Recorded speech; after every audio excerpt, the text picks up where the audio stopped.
የህብረት ስራ ማህበራት ካላቸው ዘርፈ ብዙነትና ተደራሽነት አንጻር ከገበያ ማረጋጋት በላይ ለኢኮኖሚው ሁነኛ ሚና እንዲኖራቸው ለማድረግ በሀገር አቀፍ ደረጃ የሪፎርም ስራ ሲሰራ ቆይቷል። ሪፎርሙ በዋናነት የተቋማቱን አሰራርና አደረጃጀት በማዘመን በየዘርፉ ልምድና እውቀት ባላቸው ባለሙያዎች እንዲመሩ ለማድረግ ያለመ ነው። ዘርፈ ብዙ የኢኮኖሚ እንቅስቃሴዎች ውስጥ የህብረት ስራ ማህበራት እየበዙ መምጣታቸውና በአጠቃላይ ድህነትን በመቀነስ ኢኮኖሚን ደግሞ በማፋጠን በኩል ትልቅ አስተዋጽኦ እያደረጉ ያሉ ተቋማት ናቸው።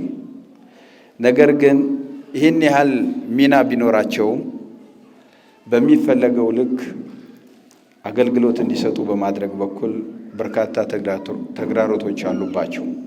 የመጀመሪያው የሰለጠነ የተማረ የሰው ኃይል ችግር ነው።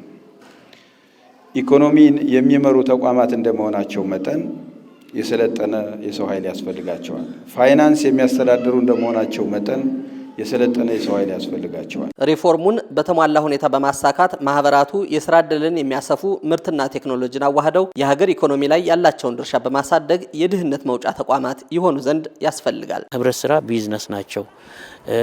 ለሀገር ኢኮኖሚ ትልቅ አስተዋጽኦ ያላቸው ተቋማቶች ናቸው።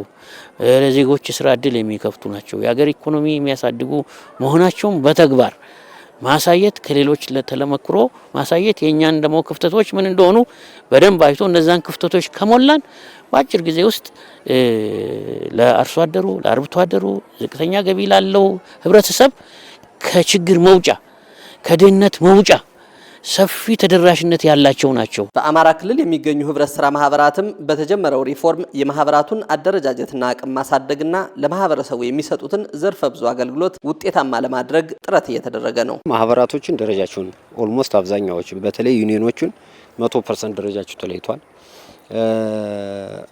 መሰረታዊ ማህበርም አብዛኛዎቹ የተለየበት ነው።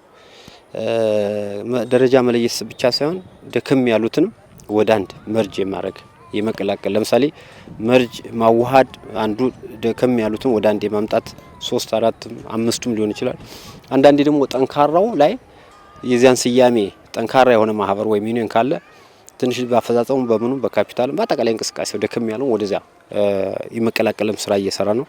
ቶታሊ ስራ ላይ ያለውን ደግሞ እና ተጠናክሮ በሙሉ አቅሙ ስራ ይገባም ብለን ያመነበትም ህግን ተከትለን ሰርቲፊኬት የምንጠቀም ስራ እየሰራን ነው። በዘርፉ በጥናት የተለዩ ችግሮችን በመቅረፍ ሪፎርሙ ውጤታማ ይሆን ዘንድ በመላው ሀገሪቱ የሚገኙ የህብረት ስራ የልማት አመቻች ባለሙያዎችን አቅም በስልጠና የማሳደግ ስራ እየተሰራ ነው። ይህን የሪፎርም ስራ መሬት ለማስነካት በዋናነት ይህን ስራ ወደታች ሊያወርድና ሊያስፈጽም የሚችል ባለሙያውን በተለይ የህብረት ስራ ማህበራትን በቅርበት የሚደግፉትን አካላት አቅም ሳንገነባ ያጠቃላይ ነባራዊ ሁኔታውን ያገኙት ነባራዊ ሁኔታ ያገናዘበ በጥናት የተለዩትን ችግሮችን ሊፈታ የሚችል የስልጠና አሰራር ስርዓት ዝርግተ ካላበቃና ካልደገፍ የጀመረው የሪፎርም ስራ መሬት ማውረድ አይቻልም የሚል እምነት ስላለ እንደ ሀገር አጠቃላይ ወደ 9000 የሚጠጉ የልማት አመቻች ጣቢያ ሰራተኞች እንዳሉ በመረጃ በዳሰሳ ጥናት ያረጋገጥነው ስለሆነ የእነሱን አቅም ለመገንባት ሁሉም ክልሎች ላይ እነዚህን ወደ 9000 የሚጠጉ ሰልጣኞችን